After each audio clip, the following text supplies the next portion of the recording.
প্রধানমন্ত্রী তারেক রহমান এতিম ও আলেম ওলামাদের সম্মানে একটা ইফতার মাহফিল আয়োজন করেছেন। এই ইফতার মাহফিলের কিছু পিকচার সামাজিক যোগাযোগ মাধ্যমে তোলপাড় সৃষ্টি করছে, ভাইরাল হচ্ছে, ব্যাপক আলোচনা হচ্ছে। It's very significant. বিশেষ করে বাইতুল মুকাররমের খতিব, তাকে নিতে পেরেছে তারেক রহমান, তার নসিহত শুনেছে এবং তিনিও তারেক রহমানের পাশে বসে চমৎকারভাবে নসিহত করেছেন। শেখ আহমদুল্লাহ, শেখ আব্দুর রাজ্জাক বিন ইউসুফ, অনেকেই। তো এটা তাদের অনুসারীরা ব্যাপকভাবে প্রচার করছে। হ্যাঁ, এটার তাৎপর্য কি এবং এটা কেন করেছে এবং এটার ইম্প্যাক্ট কি? এটার একটা সূক্ষ্ম দিক হচ্ছে যে জামাত ইসলামের রাজনীতিকে মাইনাস করার একটা চেষ্টা, সংকুচিত করার চেষ্টা। জামাতের রাজনীতি কেউ খেতে পারবে না, মাইনাস করতে পারবে না, তবে জামাতের রাজনীতির গ্রাউন্ডকে যথেষ্ট সংকুচিত করার একটা চেষ্টা এখানে আছে। দেখেন, এই ইফতার মাহফিলের নানান ভালো দিক আছে, অ্যাপ্রিসিয়েট করার দিক আছে। যেমন হাসিনার আমল, একটু তুলনা করি। হাসিনার আমলে আলেমুল আমাদের দাম ছিল না, বিশেষ করে দালাল আলেমরা ছাড়া কেউ হাসিনার দরবারে ঢুকতে পারতো না। প্রকৃতপক্ষে যে আলেমদের গার্ডস আছে তাদেরকে হাসিনা কখনো অ্যাক্সেস দিত না। হাসিনার পালিত আলেমদের মাধ্যমে কওমি জননী অমুক তমুক উপাধি দিত এবং হেফাজতের আলেমুল আমাদেরকে ব্যবহার করতো হাসিনা। কিন্তু যাদের ব্যক্তিত্ব আছে তাদেরকে হাসিনা নির্যাতন করত। কাজী ইব্রাহিম বা এই টাইপের আলেমদেরকে কিন্তু হাসিনা নির্যাতন করেছে, আপনারা দেখেছেন। আরো বড় বড় আলেম ওলামা, জুনায়েদ বাবুনগরী, আরো যেরকম আছে মহিবুল্লাহ বাবুনগরী, আল্লামা জুনায়েদ বাবুনগরী, তাদের উপর হাসিনা প্রচন্ড আক্রোশ ছিল। হাসিনা আলেম ওলামাদের সম্মান করতো না। হাসিনা ছিল একজন ভয়ানক এক মহিলা, উপরে উপরে প্রচার করতো তাহাজ্জুদ পরে, কিন্তু আসলে ওই সময় মদ খেত। That was Hasina. এই জায়গায় তারেক রহমান অসাধারণ। তারেক রহমান আলেম ওলামাদের এবং এই ইয়াতিমদের সম্মানে যে ইফতার, সেই ইফতারে ব্যক্তিত্ব সম্পন্ন নন পলিটিক্যাল আলেম, যারা কোনো রাজনৈতিক দলের তোয়াজ করে না, যারা কাউকে গুণে কথা বলে না, তাদেরকে দাওয়াত দেওয়ার মতো সৎ সাহস দেখাতে পেরেছেন তারেক রহমান। এটা ডেফিনেটলি আমরা অ্যাপ্রিসিয়েট করব। এটা আলাদা, তারেক রহমানের পক্ষে এটা সম্ভব হয়েছে। কিন্তু সুশাসন, রাষ্ট্রের উপর নিয়ন্ত্রণ কিংবা সবকিছু ঠিকঠাক ভাবে চালানো, এগুলোতে তারেক রহমানের চেয়ে হাসিনার ক্যাপাসিটি বেশি ছিল বলে এখন পর্যন্ত মনে হচ্ছে। যাই হোক, এখন পর্যন্ত পুরোপুরি মূল্যায়নের সময় আসেনি। তবে ওভারঅল বিএনপির শাসনের চাইতে আওয়ামী লীগ শাসনের ভালো ছিল, এতে কোনো সন্দেহ নেই। বিএনপির ইতিহাস দুঃশাসনের ইতিহাস।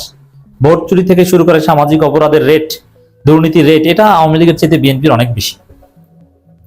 কিন্তু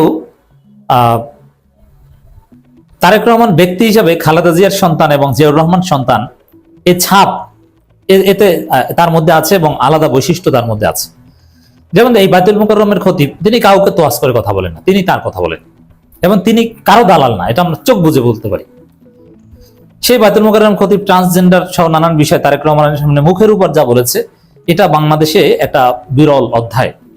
অতীতের কোনো প্রধানমন্ত্রীর সামনে মুখের উপর এরকম কোনো কথা বলার সুযোগ ছিল না এবং এই সুযোগ, এই সম্মান, এই স্বাধীনতা কোনো আলেম ওলামা পায়নি। এবং প্রথমে একটু সমালোচনা করিনি এখানে, যে আলেমদের সম্মানে ইফতার মাহফিল করেছেন, সেখানে ইয়াতিমদের ঢুকিয়ে দিয়েছেন কেন? এইসব ফাজলামি কোথায় পেয়েছেন? আলেম ওলামা, ইমাম, খতিব, এটা আলাদা একটা ক্যাটাগরি, তার মধ্যে ইয়াতিমদের ঢুকিয়েছেন কেন? ইয়াতিমরা সম্মানিত, ঠিক আছে, এতিমরা সম্মানিত, এই কথাটাও ঠিক না। এতিমরা আমাদের কাছে স্নেহের, তাদের প্রতি আমাদের দায়বদ্ধতা রয়েছে। তো এই দুই ক্যাটাগরি এক করা মানে আলেমরা কি এতিম নাকি? নো এতিম ক্যাটাগরির। এই প্র্যাকটিসটা চেঞ্জ করতে হবে। এখানে কোনো ইল মোটিভ আছে বলে মনে করি না। এমনকি জামাতের প্রোগ্রামও এরকম ঢুকে যায় মাঝে মাঝে, এতিম এবং আলেমদের একত্রে ঢুকে, এটা একটা কালচার খালেদা জিয়া করতেন। বাট এখান থেকে বেরিয়ে আসা উচিত। এতিম এবং আলেম ওলামা কখনো এক ক্যাটাগরির না, নাম্বার ওয়ান। দ্বিতীয় হচ্ছে, এই ইফতার মাহফিলের সবচেয়ে আকর্ষণীয় যে দিক, শেখ আব্দুর রাজ্জাক বিন ইউসুফ। আমার কাছে সবচেয়ে অ্যাট্রাকটিভ মনে হয়েছে শেখ আব্দুর রাজ্জাক বিন ইউসুফকে। শেখ আব্দুর রাজ্জাক, দেখেন, আমি আহলে হাদিসকে কিন্তু দেখতে পারি না। আমি নিজে আহলে হাদিস ছিলাম, কিন্তু আমি ইউকেতে এবং দেশের পৃথিবীর বিভিন্ন জায়গায় প্রমাণ পেয়েছি আহলে হাদিসটা বেসিক্যালি ইহুদিদের দালাল। এরা ইহুদিদের টাকায় চলে, কিন্তু সব আহলে হাদিস না। আহলে হাদিসের মধ্যে যারা মাতখালি কিছু আছে, জাস্ট ফিকি আহলে হাদিস, নির্ভেজাল। হ্যাঁ, তাদের মানহাজ বা তাদের আকীদা কিংবা তাদের অনেক ফিকের সাথে আমরা একমত না হতে পারি, কিন্তু তারা আসলে ভালো মানুষ। তাদের মধ্যে একজন হচ্ছেন শেখ আব্দুর রাজ্জাক বিন ইউসুফ।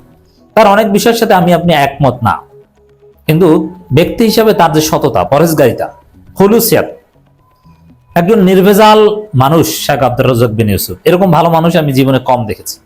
তার সন্তানদেরকে মানুষ বানাতে পেরেছেন এবং তার সন্তানরা যথেষ্ট স্মার্ট হয়েছে। আব্দুল্লাহ বিন আব্দুর রাজ্জাক, তিনিও মাতখালিদের খপ্পরে পড়েছিলেন, সৌদি রাজতন্ত্রের খপ্পর বা এগুলো নিয়ে অনেক বিতর্ক ছিল, কিন্তু তার দৃষ্টিভঙ্গি অনেকটা পরিবর্তন হয়েছে, যথেষ্ট পজিটিভ। যে পড়াশোনা করলে মানুষ পজিটিভ হয়। আব্দুল্লাহ বিন আব্দুর রাজ্জাক পড়াশোনা করেছে, এখন কিন্তু ভালো ভালো কথা বলছে, অসাধারণ। তো শেখ আব্দুর রাজ্জাক বিন ইউসুফ যুগ যুগ ধরে আহলে হাদিসের পক্ষে দাওয়াতি কাজ করছেন, কিন্তু তার মধ্যে কোনো বিচ্যুতি আমরা দেখিনি। ব্যক্তি জীবনে শেখ আব্দুর রাজ্জাক বিন ইউসুফকে নিয়ে কোনো সমালোচনা নেই, এবং তিনি যেটাকে সঠিক মনে করেন তার উপর তিনি ইস্তেকামত, কোনোদিন আপোষ করেন না। বাংলাদেশে আপোষহীন বলতে যদি কেউ থেকে থাকে তাহলে দেখবেন শেখ আব্দুর রাজ্জাক বিন ইউসুফ। আমি তার মতো আপোষহীন কাউকে দেখিনি। যেমন তিনি যেটাকে সুন্নাত মনে করেন, যেটাকে বেদাত মনে করেন, ওটা করবেন না। পৃথিবী উল্টে গেলেও করবেন না, তাকে মেরে ফেললেও করবেন না। যেমন অনেক বড় বড় আলেমকে দেখেছি পরিস্থিতি শিকার হয়ে মিলাদ পড়েন, শেখ আব্দুর রাজ্জাক বিন ইউসুফ মার খেলেও মিলাদ করবেন না। এবং তিনি যেখানে হাত তুলে দোয়া করা নাজায়েজ মনে করেন সেখানে হাত তুলে দোয়া করবেন না, তাতে প্রধানমন্ত্রী পাশে থাকলো। সেটাই দেখেছি এখানে যমুনায় তারেক রহমান সহ সবাই হাত তুলে দোয়া করছেন, কিন্তু শেখ আব্দুর রাজ্জাক বিন হাত উঠান নাই। এটা তার গাটস। এবং প্রধানমন্ত্রীকে দেখলে দাঁড়িয়ে যাওয়া কি একটা ভাব, হ্যাঁ প্রধানমন্ত্রী প্রধানমন্ত্রী কত কিছু, কিন্তু না, শেখ আব্দুর রাজ্জাক বিন ইউসুফ চেয়ার থেকে দাঁড়ান নাই, বরং প্রধানমন্ত্রী শেখ আব্দুর রাজ্জাক বিন ইউসুফের কাছে এসেছে। শেখ আব্দুর রাজ্জাক বিন ইউসুফ প্রধানমন্ত্রীর মাথায় হাত বুলিয়ে দোয়া করে দিয়েছে এবং আঙ্গুল উঁচিয়ে নসিহত করেছেন, যেটা আলেমের গাটস। এরকম ব্যক্তিত্ব সম্পন্ন আলেম আমি মনে করি শেখ আব্দুর রাজ্জাক বিন ইউসুফের অনুসারী আমি বা আপনি নই, কিন্তু তিনি ইতিহাস, কিংবদন্তি তুল্য মহাপুরুষ। তাকে পরবর্তী প্রজন্ম স্টাডি করবে। প্রধানমন্ত্রী হোক আর জাতিসংঘের মহাসচিব হোক, শেখ আব্দুর রাজ্জাক বিন ইউসুফ তার যে দৃষ্টিভঙ্গি এটা পরিবর্তন করবেন না, কখনো করেননি। তিনি যে দেশেই যান না কেন তার ড্রেস আপ জাকির নায়েকের সাথে সাক্ষাৎ হোক আর প্রধানমন্ত্রীর সাথে সাক্ষাৎ হোক, তিনি ব্যক্তি একই। আমি সত্যি ইমপ্রেসড এই লোকের প্রতি। তো দর্শক,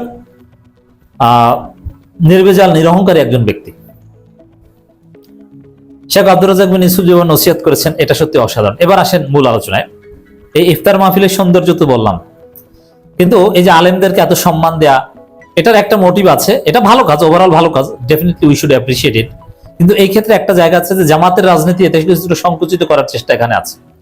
যেমন আলেম ওলামারা, প্রধানমন্ত্রী যদি আলেমদের এত সম্মান করেন, আলেমরা প্রধানমন্ত্রী দপ্তরে যদি যায়, বিএনপিতে যদি আলেম ওলামারা যথেষ্ট কমফোর্ট ফিল করে, যেটা বিএনপির হিস্ট্রি ছিল, তাহলে স্বাভাবিকভাবেই অন্য ইসলামী দলের গুরুত্ব কমে। যে না, বিএনপি তো আমাদেরকে যথেষ্ট সম্মান দিচ্ছে, আলাদা ইসলামী দল লাগবে কেন, এই দৃষ্টিভঙ্গি ঢুকে যায় অনেকের মধ্যে। কারণ সব আলেমরা তো আর পলিটিক্সে বিশ্বাস করেন না বা পলিটিক্স করবেন না। তো এই জন্য এই বায়তুল মুকাররমের খতিব আব্দুর রাজ্জাক বিন ইউসুফ, আহমদুল্লাহরা অন্য সবার কাছে যাবেন, বা তারা বিএনপি করেন তা না, প্রধানমন্ত্রীর কাছে গিয়েছেন, বিএনপির কাছে গেছেন তা না, বিএনপির দাওয়াতে গেছেন সেটাও না, প্রধানমন্ত্রী দাওয়াতে গিয়েছেন।